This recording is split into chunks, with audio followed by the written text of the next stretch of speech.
Okay, we go pick up where we left off last week. You can go ahead and turn in your Bibles to John chapter 13. Last week we covered the Last Supper. And now we're going to segue into what happened after Judas left. After Judas left, the whole scene shifts. There is just a change of atmosphere the moment he walks out the door. So we go pick up in John 13, beginning in verse 21, as a matter of segueing from last week. And when Jesus had said this, he became troubled in spirit and testified and said, "Truly, truly, I say to you, that one of you betray me." The disciples began looking at one another at a loss to know of which one he was speaking. There was reclining on Jesus' breast one of his disciples whom Jesus loved. That's why we identified last night as John, seated to Jesus' right. Simon Peter therefore gestured to him who was seated across the table in the last position and said to him, "Tell us who it is of whom he is speaking." So John, being to Jesus' right, is able to lean to his left on Jesus' breast and said to him, "Lord, who is it?" Jesus therefore answered, "That is the one for whom I shall dip the morsel and give it to him." And when he had dipped the morsel, he took and gave it to Judas, to his immediate left, the son of Simon Iscariot. And after the morsel, Satan then entered into him. Jesus therefore said to him, "What you do, do quickly." Verse 28. Now no one of those reclining at the table knew for what purpose he had said this to him, Judas. For some were supposing, because Judas had the money box, note that Jesus was saying to him, "Buy the things we need for the feast, the Passover," or else that he should give something to the poor. So after receiving the morsel, he went out immediately, and it was night. So we commented last week as we were closing that when Judas left, he left with the money box, that which was so precious to him, and Jesus let him walk. Jesus let Judas walk with that which was important to him, the money. That was his God, and if you so insisted on serving mammon, he'll let you serve mammon. So Judas walked out. Everybody else thought he was going for a good purpose, a philanthropic purpose, but he wasn't. He had no intentions to go buy anything else for the feast. He had no intentions to go buy anything else for the poor. He took the money box with him because he figured, I'm going to keep the rest. I'll show you. Okay? Again, true colors coming forth. In verse 31 of John 13, when therefore he had gone out, Jesus said, "Now is the Son of Man glorified, and God is glorified in him." Jesus had previously told him at the beginning of this supper, in Luke 22:15, he said, "I have earnestly desired to eat this Passover with you." Why? Because he had so many things to disclose to them.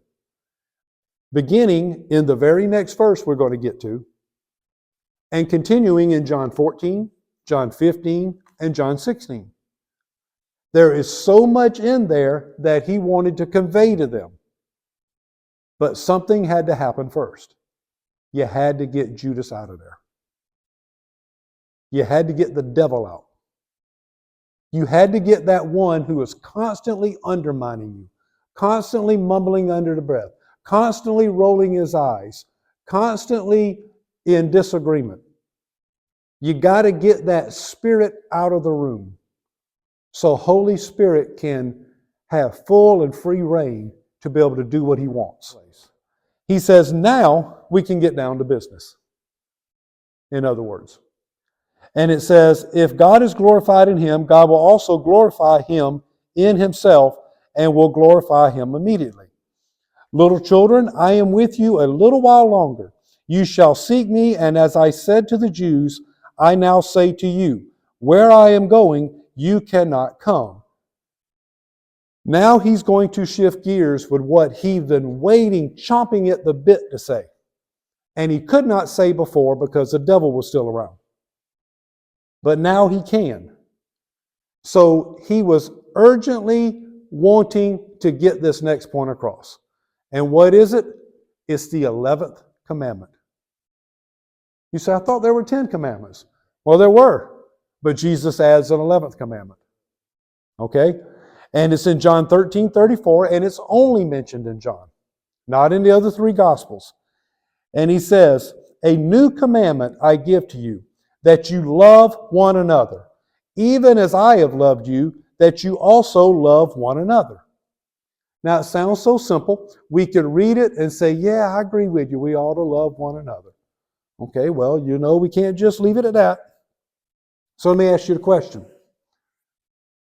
Can you love other people and not love God? Is it possible to love people in general? You just love people, and yet you don't love God. Is that possible?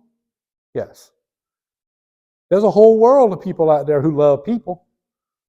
Politicians love people. They love their vote. You're right. So there's a lot of people out there who love other people. They love fellowship. They love being around other people. But do they love God? So the answer, can we love others and not love God? Is that possible? Yes. Okay, now let's flip it. Turn the question around. Can a person love God and not love people? No. No.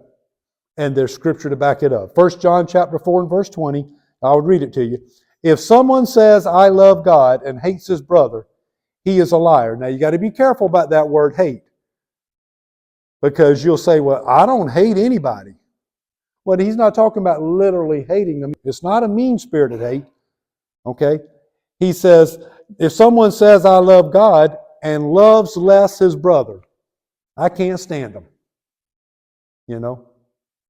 He says, he is a liar. For the one who does not love his brother, whom he has seen, cannot love God, whom he has not seen. I'm not saying you can't dislike them. I mean, everybody has people you're more comfortable being around than others.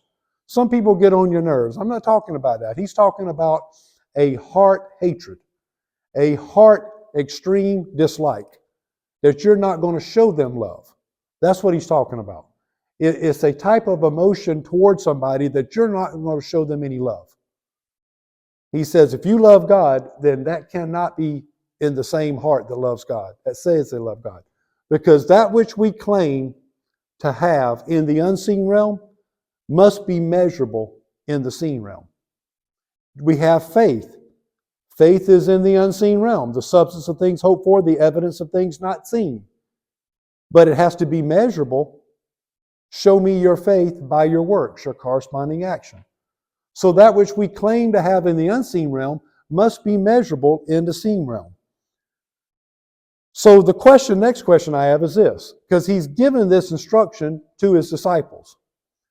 So how would people, after Jesus goes to the cross, is resurrected in a sense, as the early church is starting, how would people be able to distinguish Jesus' disciples?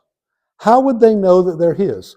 Would it be that there are a list of names on the synagogue bulletin board? These are the names of Jesus' disciples, and there's a scratch through Judas's. He did. Is that how they would identify him? Would they go around with a badge? Did Jesus make badges for them? To deputize them and say, everybody's going to know you're my disciples because you're going to have this badge with a big J on it? No. Are you going to develop a signature handshake? Like you got all these cool handshakes. All these cool handshakes you got going now. Would they have a handshake so when they met each other? Is that how you tell them? Mm-mm. Jesus says in verse 35, by this all men will know that you are my disciples, if you have love for one another. Not just love for each other among the 11, but you have love for people. Because see, other rabbis had disciples, and they had distinguishing characteristics. Maybe they talked like them. We're talking about Judas being a thief and everything. We may say the word steal. Our rabbi uses the word steal. Their rabbi uses the word pilfer. So when you go around and you hear them talking about somebody stealing something, they use the word pilfer. Well, you must be a rabbi of so-and-so. Well, you must be Nicodemus' disciple, because he uses that word. No, Jesus says how they're going to distinguish you is by your love. By your love. So we can read it at face value and say that they're going to be a close-knit group. They're going to be a band of brothers. They're going to be this massive philanthropic task force. Y'all going to go out and show the world how much you love one another because you're going to start doing all kinds of philanthropic efforts. No, because if that would have been the case, the word love he would have used would have been phileo, a brotherly love. And he didn't use the word phileo. He said agape, unconditional love. Unconditional love of God means no matter what you've done, where you've been, who you are, it doesn't matter. I still love you. It's unconditional. It's not dependent upon how you've treated me. Let me give you the most comprehensive definition of agape.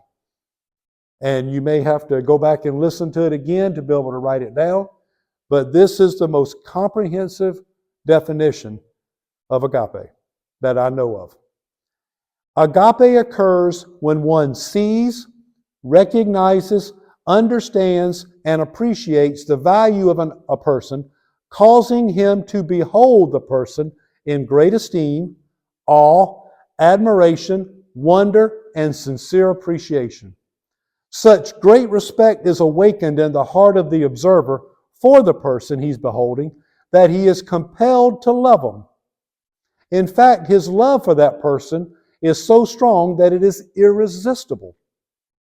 This kind of love knows no limits or boundaries in how far, wide, high, or deep it'll go to show love to its recipient. If necessary, agape love will even sacrifice itself for the sake of that person because it so deeply cherishes them. Agape is therefore the highest, finest, most noble, and most fervent form of love. And he said, that's the kind of love you need to have for everybody. Unconditional. And if you have an agape love, not a filial love, because then it's only going to be a select few. Those who are your brothers, my homies. But he said, no, if you have agape, you're going to love everybody, even those who oppose you. Jesus showed that kind of love to Judas. And agape, unconditional love. He would reiterate this in John 15:12. He said, this is my commandment, not a suggestion. This is my commandment that you love one another, just as I have loved you. In the same manner I loved you unconditionally. Peter, when you shot your mouth off. Judas, when he did everything he did. Just as I loved you unconditionally, even as I have loved you. These words would ring in their ears. As John's writing this, he's being reminded. Yeah, he still loved Peter even after he denied him. Yeah, he still loved me after me and my brother wanted to call down fire on the Samaritans. He still loved me. Even we argued over who's the greatest. He still loved me. John 15:17. This I command you, that you love one another. Now, John outlived all the other disciples. John would live to be over 100. Obviously, he got exiled to the island of Patmos. He came back and wrote the epistles of 1st, 2nd, and 3rd John. He was still sticking around. He was walking slowly, but he was still sticking around. And although you don't see it in a word, there is recorded this story that was reported and said of John in his late elderly years, like when he was 100 or over, that he goes and returns to the church of Ephesus. And they call and recognize that he's happened to be in the church today. And they call on John and says, look, we know it's hard for you to talk. We know it's hard for you to walk. But can you come and share a word with us? He got up, walks to the front, takes his time. He turns around and looks at the audience. And he says, love one another. That was the message that he gave. That was the message he preached. The same message he got from Jesus. So in John, we could cover John 14, 15, and 16 and go into great detail and be here quite a while. Maybe we will come back at some point. But for the sake of staying in rhythm with, the season we're in, we're going to move on. In John 14:31, Jesus says, the very last verse of John 14, as part of the Last Supper, he says, "Arise, let us go from here." Therefore, it's logically safe to assume that John 15 and 16 were that which he talked to them and talked with them about on the way to the Garden of Gethsemane. And then John 17, most likely, is the prayer that he prays in the Garden of Gethsemane. Okay, and then John 18 is when you start getting all the details of the Passion. So John 14 is after they finished up supper, after he told them that this is your commandment, that you love one another, the 11th commandment. Then he segues into, as they get up from here, they start to go. He's headed to the Garden of Gethsemane, and that's where the first shedding of blood will take place. This is where it's going to hit him in the face. He's going to experience agony unlike ever before. Unlike anything we've ever experienced. We may have lost loved ones, we may have experienced grief and sorrow, but nothing like what Jesus is going to experience, even here in the Garden of Gethsemane. And we talk about agony, you know what our definitions of agony are. But in ancient Greek, agony, which comes from agon, A-G-O-N, it began as a public gathering, was called an agon. Then these public gatherings took place during festivals. And during these festivals, they decided to, as part of the festivities, we would have athletic events. So agon segued into referring to the athletic events. Even in Hebrews 12:1, the writer says, let us run the race set before us. That's because that imagery was fresh in their minds. So the struggle to win these competitions was known as agonia. Then that segued into any physical effort that it took in those athletic struggles. That segued into any physical struggle at all you go through, whether it's physical or mental. So then it just goes from agon to agonia to agonizo, having to do with any kind of struggle. It conveys anguish, pain, distress, conflict of any sort, mental or physical. So it segued into that. So what was the agony for Jesus? Obviously that scourging, as we'll get to, was horrible. But ultimately, the greatest agony we could argue is the agony he felt in separation from the Father. My God, why hast thou forsaken me? He experienced that separation. So as we get into Matthew chapter 26, Matthew's version is the version that, to me, gives a lot more details that we want to point out. In Luke 22:39, it says that he proceeded, as was his custom, to the Mount of Olives. So he didn't just go to the Mount of Olives on this occasion because it was Passover. They frequently went to the Mount of Olives. They even frequented a certain cave that they went to, and that was their meeting place. A certain cave that even to this day, I understand when you go over there to the Holy Land, that they will show you this cave that is most likely the place where they came to arrest Jesus. It was a place that he frequented. So we go pick up in Matthew 26 and verse 36. It says, Then Jesus came with them to a place called Gethsemane and said to his disciples, Sit here while I go over there and pray. Okay, this is where we're going to have to. Y'all stay in Matthew, and we may refer to Mark, we may refer to Luke, we may refer to John, because you have to put all these different accounts together to get some kind of chronological order. So if y'all stay in Matthew, then I'll skip around and bring some other accounts into it. But the point I want to make of it is this. It echoes this in Mark 14:32. Is that Jesus makes a distinct difference. Because see, Judas is gone, so now there's 11. Jesus makes a distinct difference between 8 of them and 3 of them. To the 8 of them, who I call the drop-offs. They were his disciples. In John 15, he says, I call you friends. I no longer call you servants, but I call you friends. Nonetheless, I'm going to drop you off first.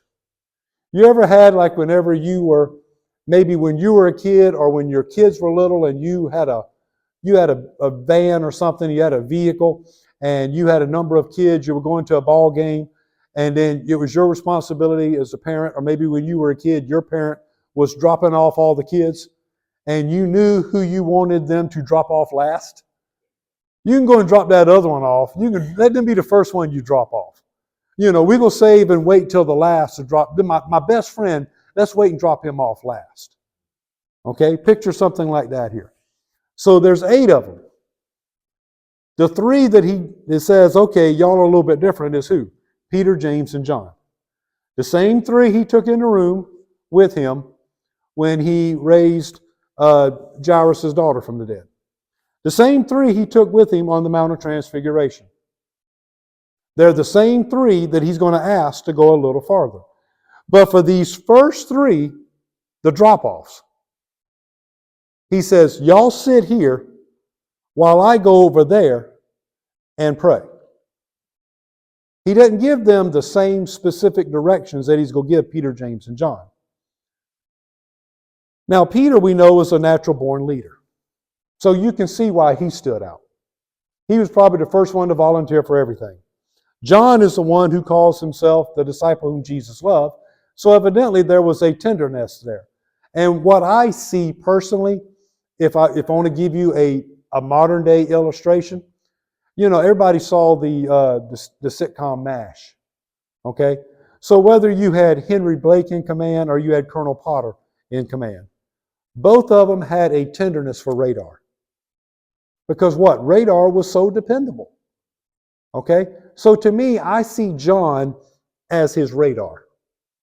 He's the one who, he may not be the most vocal, obnoxious one of the group, but he's the one who's always my shadow that I can rely on. Okay, and then you got James. Well, why is James included in this? Is it because he's John's brother? No. Because Andrew's Peter's brother and he's not in it. So it can't be because of kin. Exactly. It has to be something that stood out. Some kind of enthusiasm. Maybe they were the ones who were the first to volunteer. Maybe they're the ones who, whereas the other 8 did what they were told, but they didn't go beyond that. You know, maybe Peter, James, and John were the ones who went the extra mile. Maybe they were the ones who took a leadership role to take the bull by the horns. Nobody else is doing it, so I'll jump in and do it. For whatever reason, they stood out. Now, of course, you recall back in Matthew 20:20, they send their mommy. They go say, hey, can one sit on your right and one on your left? She had no idea what she was asking. Okay? So these are different than the drop-offs. So what do you call them? Pillars. P-I-L-L-A-R-S. You say, Charlie, you giving them that name? No. Paul gives them that name.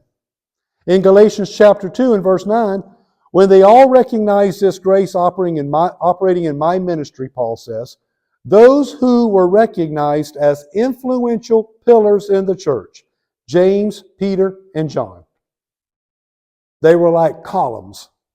Like outside on that porch out there, you've got those columns. Those are pillars. So evidently, everybody recognized that Peter, James, and John were the pillars. They were the big 3. Okay, let's read on. And it says, and he took with him Peter and the 2 sons of Zebedee, James and John, and began to be grieved and distressed. It's starting to hit him strong. Then he said to them, my soul is deeply grieved to the point of death. Remain here and keep watch with me. Keep watch. Now, he's not just saying be on guard. He's not just simply saying look out for things. Keep an eye on the rest. No. He's saying watch. Now that word watch in the Greek is Gregorio. And it's a military term that would be assigned to someone who is manning their post. You are supposed to stay awake. You're supposed to be alert. You're supposed to be at attention. You're supposed to be paying close attention to everything around you. And I'm assigning Peter, James, and John, where the other three are drop-offs. But you three, I can count on y'all to do what I tell you. So I'm asking you to Gregorio. And I'm asking you to watch. And because it was a military term, the reason for that word, Gregorio, is because we need you to watch closely because an imminent threat is looming. Peter picks this same thing up in 1 Peter chapter 5 and verse 8. When he says, be sober, be vigilant. Same word, Gregorio. Be sober, Gregorio. For the devil roams around like a roaring lion, seeking whom he may devour. So Peter's telling everybody the same thing Jesus told him and James and John. Gregorio. Now obviously we know the imminent threat is Judas and everybody coming to arrest him. So he's asking the big three, I need to go and pray. I can't be Gregorio watching. I need you to Gregorio watch for me because an imminent threat is looming. Things are coming to a head. So that's what he asked them to do. So only these three heard, tarry ye here and Gregorio. And it says in verse 39, and he went a little beyond them and fell on his face and prayed, saying, my Father, if it is possible, let this cup pass from me. Yet not as I will, but as thou wilt. Now, other versions, in Luke's version, it says he went a stone's throw away. How far that is, I don't know. How far can you throw a rock? Okay? Well, it depends on how big it is. Well, that's true. But now I know the Holy Spirit inspired the writing of the Scriptures. However, he also brought things to their remembrance. Matthew, Jesus, Holy Spirit inspired the writing of Matthew, but he probably brought back to Matthew's remembrance certain things. And then he inspired him as to how to put it in writing. But he's remembering the account. Well, if indeed, as I believe and many theologians believe, there's strong evidence to indicate that the prayer Jesus prays in John 17 is the prayer in the garden during one of these prayer sessions here, then John, being a stone's throw away, is close enough to be able to hear what he's saying. Holy Spirit would later give him word for word what he said, but at least he's aware that Jesus was praying this. So Jesus is praying because he's facing his biggest challenge yet. So he prays the very familiar prayer. If it is possible, let this cup, let the cross, let this means of crucifixion pass from me. Is there any other way? Yet not my will, but yours be done. Jesus was facing the battle of self-preservation. Peter faced it because that was Peter's number one issue. Judas's issue was self-promotion. Peter's issue was self-preservation. I just got finished teaching on that this past Sunday in Ulmer on Peter. The whole message was on Peter and his self-preservation. And the name of the message is Looking Out for Numero Uno. Self-preservation was his issue. He would shoot his mouth off in public when everybody else is around, but in private, that's when he denied Jesus because he was going to look out for numero uno. And Jesus had to deal with that. Well, Jesus is facing this, but Jesus passes his test. Okay? In Luke 22:43, it says, as a result, there appeared an angel unto him from heaven, strengthening him. Now, that strengthening has to do with ischus. It's in ischus. It was a muscular type strength. It's a physical strength. It's not just giving him some relief of his stress. It's also a physical strengthening to his body. Because it says in other accounts that when Jesus went that stone's throw away, he collapsed. He just literally collapsed. Because the word it used, pipto, to describe in the Greek how he collapsed, is the same word that's used in the story of the Good Samaritan. And it says, and the one fell among thieves. He was collapsed. He had to have the Good Samaritan come along. He could not get up on his own. Jesus apparently was in such agony that he had a hard time even getting up because of the weight, the magnitude of what he knew was coming. He knew what a Roman crucifixion looked like. He knew what a Roman scourging was going to be like. He knew how bad everybody hated him, so when he would have his trials, he knew what he was going to face. I mention them in inverse order, but you get the point. He knew what was coming. So he is in such agony. So then he returns here in verse 40. And he came to the disciples and found them sleeping. They're supposed to be Gregorio watching. And he says to who? To Peter, the one who would be the first to say, I'll watch Jesus. I got first watch. You don't go to sleep if you want to. I got this. So he addresses the big mouth. And he says to Peter, so you men could not keep watch with me for 1 hour? You couldn't just pray and Gregorio watch for 1 hour? Because he tells them, watch and pray. Don't just sit there and watch. While you're watching, pray. And he says, you couldn't do that for 1 hour? But here's the key. This verse 41 is the verse out of this whole Garden of Gethsemane that just leaps off the page and smacks me in the face. Okay? And it was one of the key verses that was behind the writing of the book. Okay? And it is this. Look at verse 41. He says, keep watching and praying that you may not enter into temptation. For the spirit is willing and the flesh is weak. But the flesh is weak, I should say. He said, keep watching and praying that you may not enter into temptation. Now, you read that at face value, and you can float right along and miss what he's saying. And here it is. Let me rephrase it for you. He says, if we're watching and we're praying, how often are we supposed to pray? Pastor Brian's been teaching on it. We've mentioned it. Pray at all times. He says, if you watch and you pray, then you will avoid temptation. Have you been tempted lately? Have you been tempted to say something you shouldn't? Have you been tempted to do something you shouldn't? Have you been tempted to watch something or listen to something you shouldn't? He says, if you watch and you pray, you could avoid that temptation. Galatians 5:16, walk in the Spirit, and you will not carry out the desires of the flesh.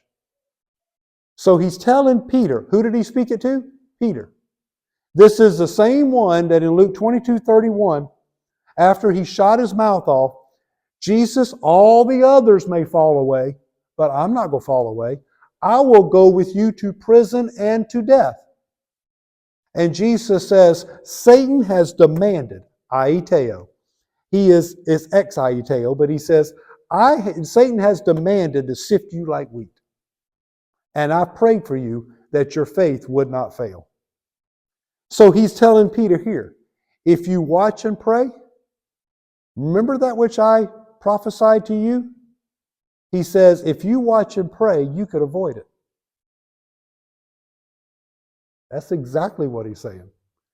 He's saying, if you watch and pray, you can avoid any temptation that you don't have the grace to overcome.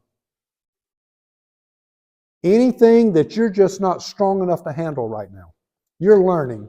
You're working on it. That's a habit that God's really working on you. But if you watch and pray, you can avoid it. And it goes all the way back to Exodus 13, I think it's verse 17. It says, when the children of Israel were coming out of the wilderness, They could have gone the shortcut, or they could have gone the other way. And he says that he took them this way around because if they went this way, they would see war. The way of the Philistines, they would see war, they would be given over into fear, and they would turn around and go running back into Egypt. He said, so he took them away as a detour so they wouldn't go through that temptation. He's telling Peter the same thing. If you Gregorio and watch, not just an hour, I need you to do it for the next hour because an imminent threat is looming. He said, but in general, from this day forward, Peter, when you write your epistles one day, when you're a pillar of the church, getting the early church started, remember this and convey it, put it in your messages. Preach this message frequently. Watch and pray, and in doing so, you will avoid the very temptations you keep falling for. He says, because your spirit is willing, but your flesh is weak. Now that word for willing is this. It is prothumos. Prothumos. And the pro part means advancing ahead. I'm going ahead of you. Did he not tell him, I'm going ahead of you into Galilee on resurrection? The pro means I'm going ahead of you. And the thumos means passion.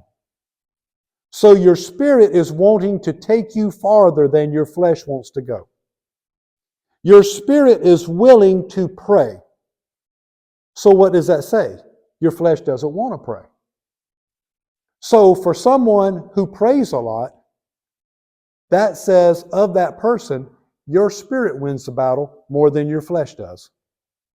For the person who doesn't pray or doesn't pray very often, that's an indication that you're a flesh-driven person. Because your flesh says, I don't want to pray. I want to listen to something else on the way to work. I want to talk on the phone on the way to work. I don't want to give up and have morning devotions. I want to hit snooze 4 times. Your flesh wants to sleep in. Your spirit says, I want to go before you into your day and prepare the way for your day. So if you get up and pray with me and let's commune together, the Spirit is willing to go before you and prepare the way to help you avoid situations that otherwise you're going to have to face, that otherwise you may not have the grace to overcome. It's going to be a struggle. If you do overcome, you're going to have to fight to overcome it. He says, but if you watch and pray, you can avoid all that. So then we get to verse 42. And he went away again a second time and prayed, saying, my Father, if this cannot pass away unless I drink it, thy will be done. He basically prays the same prayer 3 times. And it says, and then he came back and found them sleeping, for their eyes were heavy. Okay, then we get the third prayer in Matthew 26:44. He says, and he left them again and went away and prayed a third time, saying the same thing. Father, let this cup pass from me. Nonetheless, not my will, but yours be done. Why did he go back a third time? Well, he's in Gethsemane, which the very name of Gethsemane means an oil press. Olive oil press. To squeeze an olive, you had to have 3 squeezings. And the third squeezing was the hardest. The first squeezing, you imagine just take an orange and you squeeze an orange, even with your hands. You can probably get a good bit out.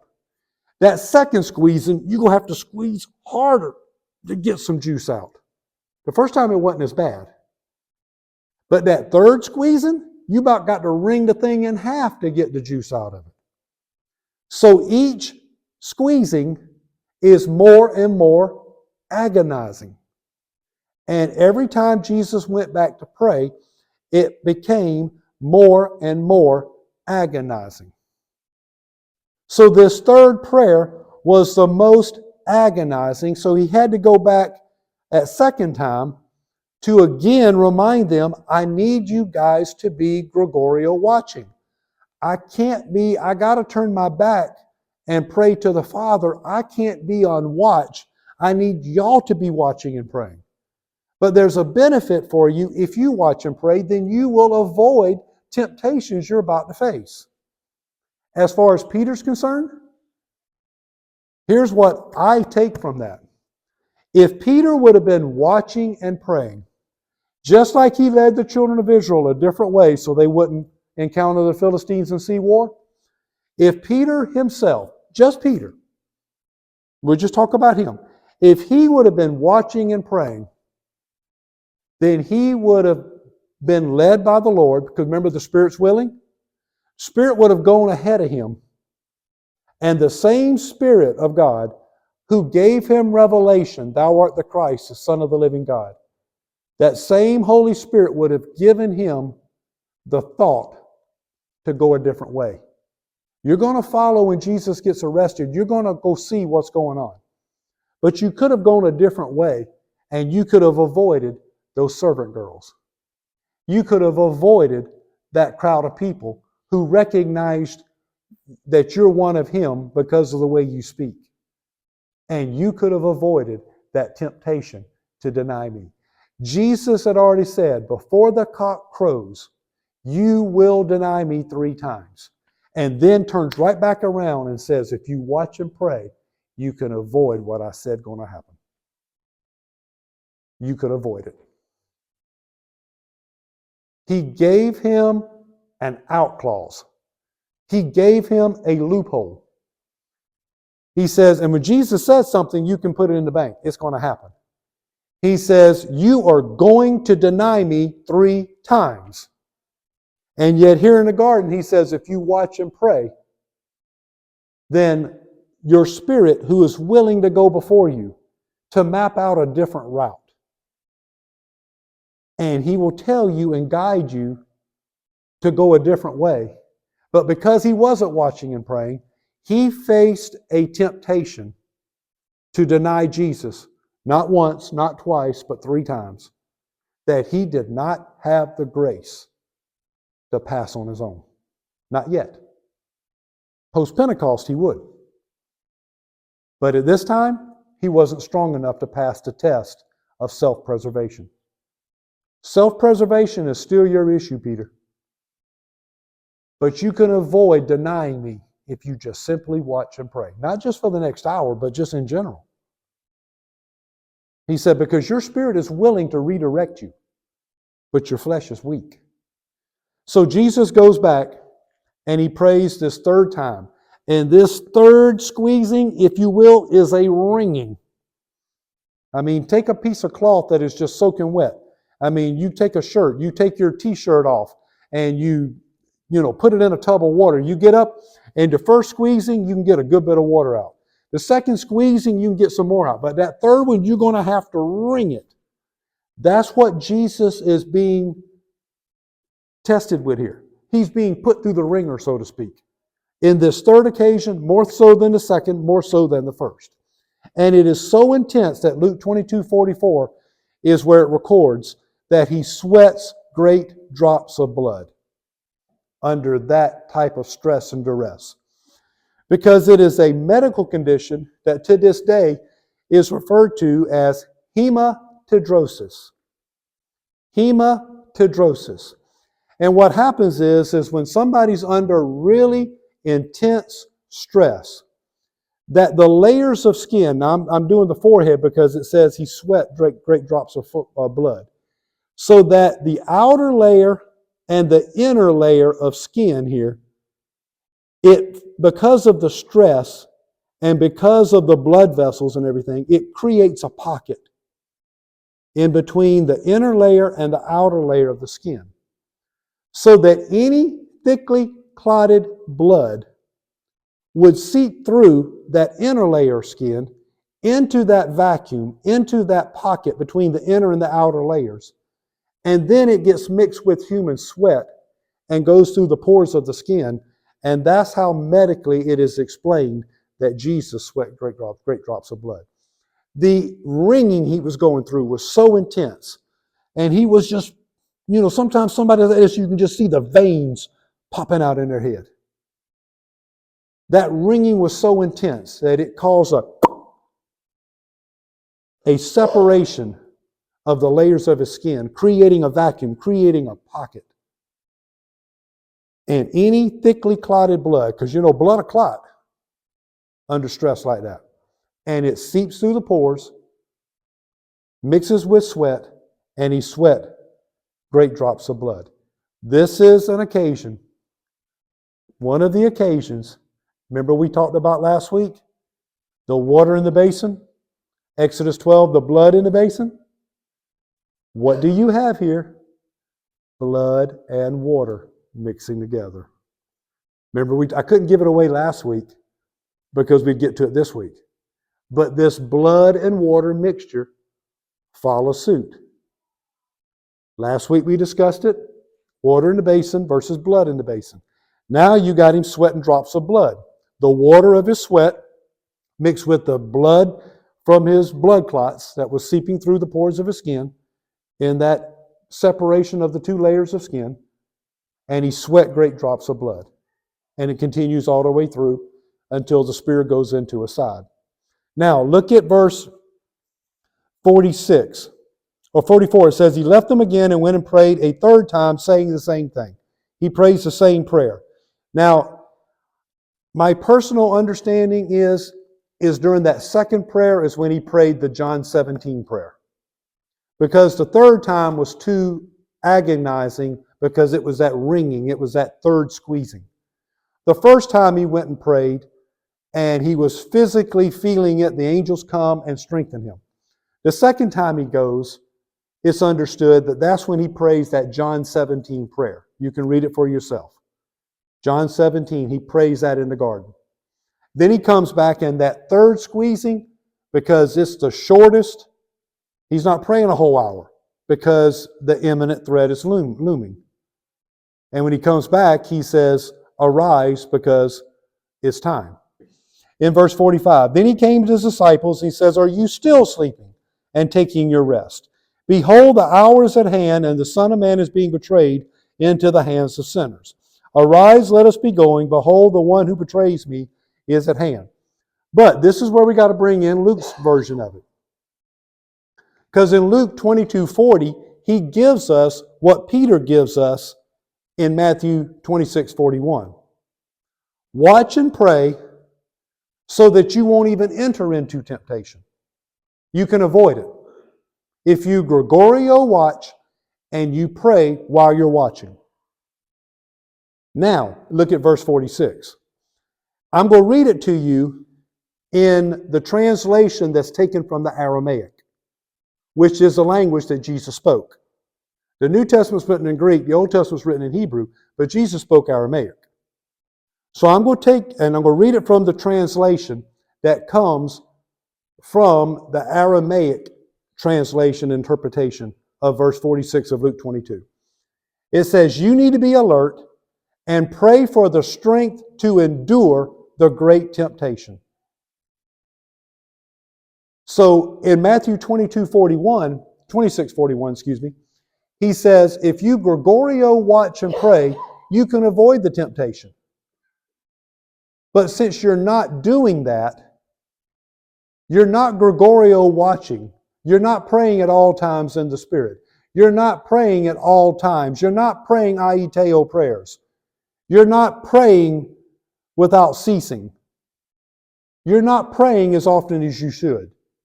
Because your spirit is willing to help show you an alternative route where you can avoid that temptation. But your flesh is weak, so if you let your flesh give in, then you're going to have to face it. But since Peter passed on the ideal opportunity, plan A, since he passed on it, they come back and find him sleeping again. Then he says, okay, well, plan B, at least pray that you have the strength to get through it because you're going to have to face it.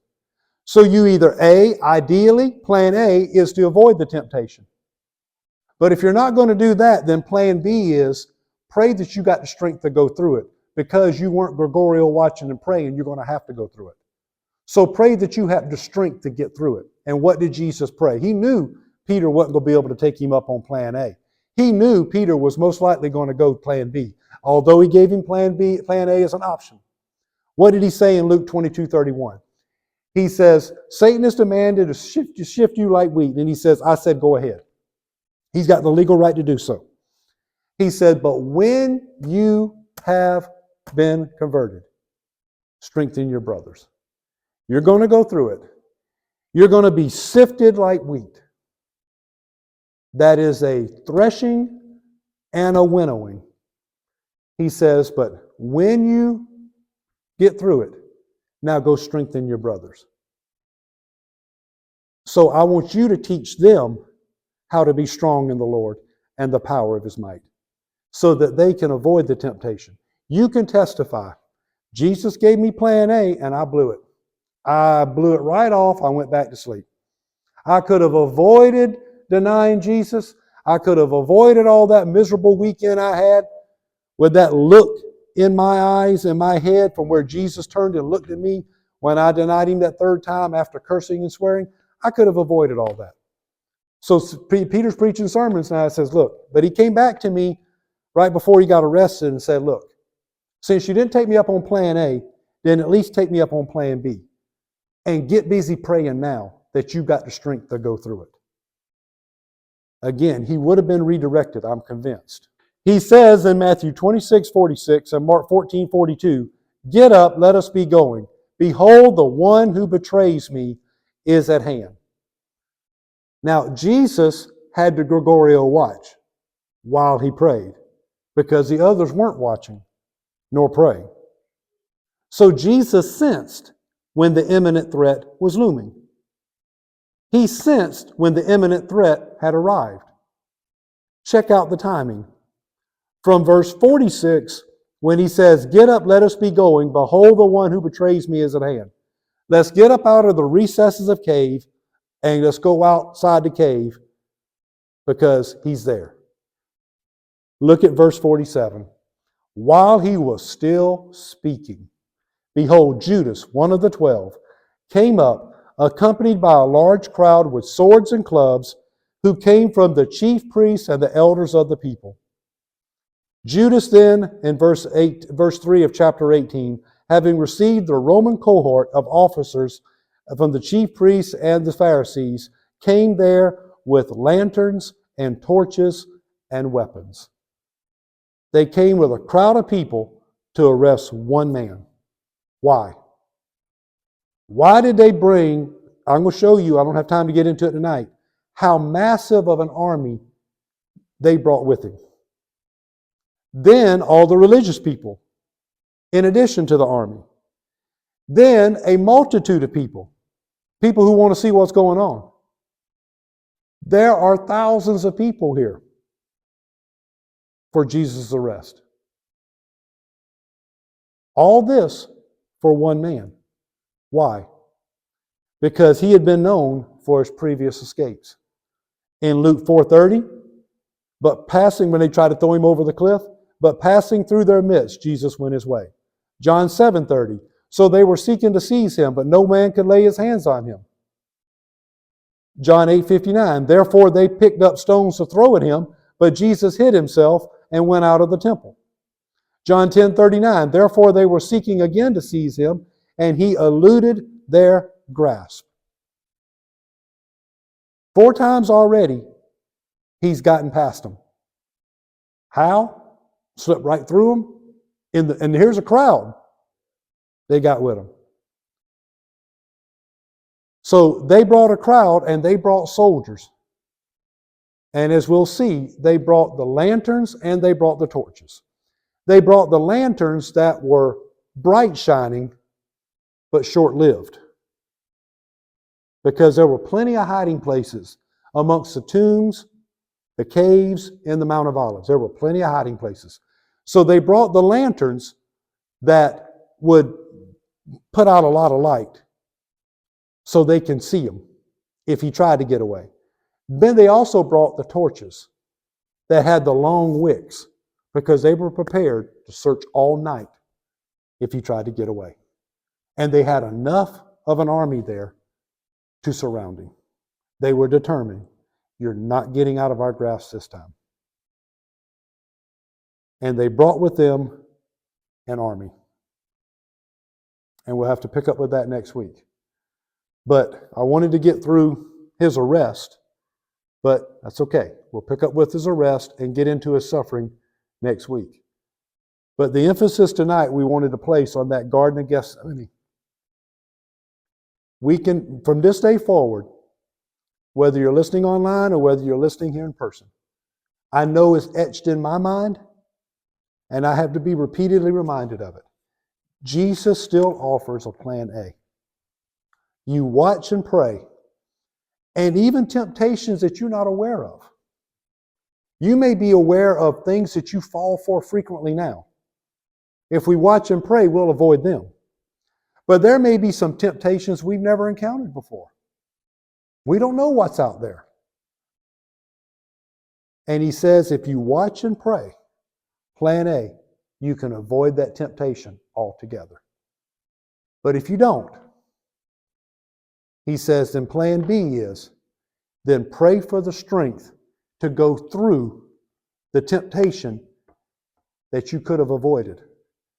But pray for the strength to go through it. That's plan A, that's plan B. We're human. We're not always going to take plan A. Okay? Because we're human. But at least we know that's our goal. So let's be willing to pray. The fact that we're in prayer, period, helps us avoid temptation. Because